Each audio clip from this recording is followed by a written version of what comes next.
People raved about this game in 1999. They shouldn't have.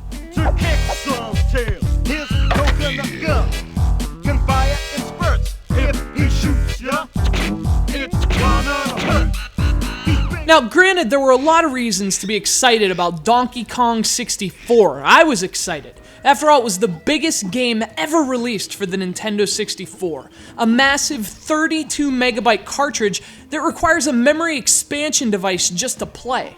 It features 8 gigantic worlds, 5 playable characters, multiplayer modes for up to 4 players, and perhaps most importantly, the cartridge is yellow. For these reasons and more, Donkey Kong 64 garnered stellar reviews from a majority of critics, collecting high scores and editorial awards like a monkey stockpiling bananas. But that was 1999. These days, hindsight shapes a different legacy for Donkey Kong 64, an average game that isn't nearly as good as critics trumpeted a decade ago, or as bad as detractors claim today.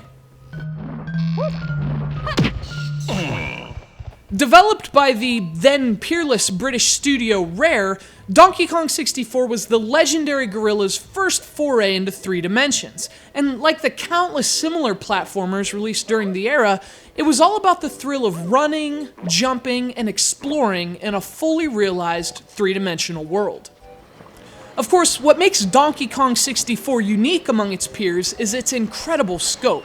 The game is monumentally long, with a seemingly endless list of tasks and chores for each of the 5 playable apes. There are plenty of bosses, plenty of challenges, plenty of objectives, and each Kong has plenty of unique moves. And all that stuff sounds great on paper, there's just one problem. It isn't all that much fun. Although Donkey Kong 64 takes ages to complete, a vast majority of that time is spent simply collecting items. There are colored bananas, golden bananas, banana medals, blueprints, coins. It doesn't take long for all this mundane collecting to feel more like tedious busy work than fun gameplay. Unfortunately, the game's problems don't end with repetitive collection quests either.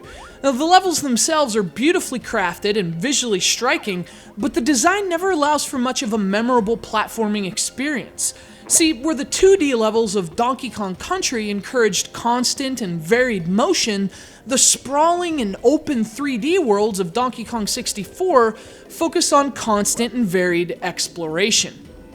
Despite the familiar look, this is not a 3D version of Donkey Kong Country. Unlike Super Mario 64 and Ocarina of Time, which brought the core principles of their respective franchises into 3D, Donkey Kong 64 shares a minimal resemblance to its 2D predecessors, if any at all.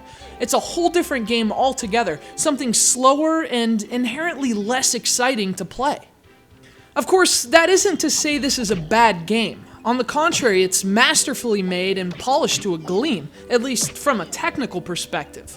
Rare was one of the industry's most prominent developers in the late 90s, and from its graphics and sound to its several unique modes and even multiplayer, the studio's meticulous attention to detail shows. Donkey Kong 64 plays well and looks even better.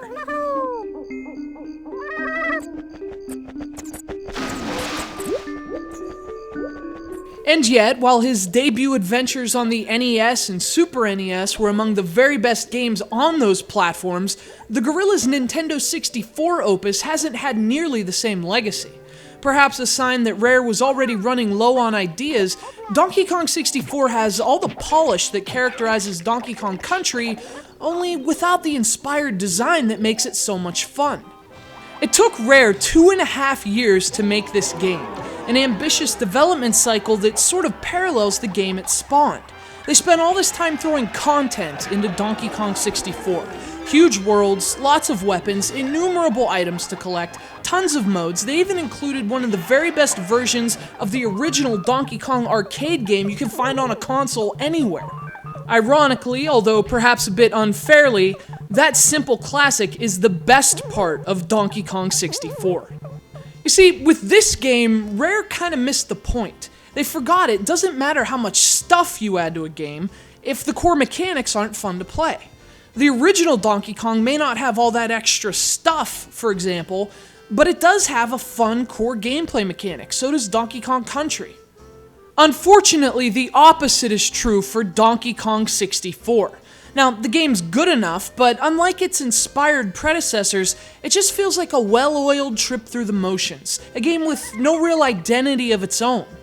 Where Donkey Kong and Donkey Kong Country blazed trails through the jungle, this one plays it a bit safe, seemingly content to simply follow Banjo-Kazooie instead.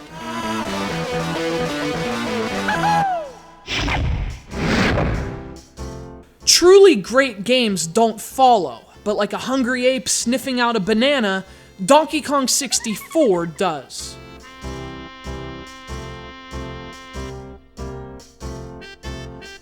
Come on, Cranky, take it to the fridge.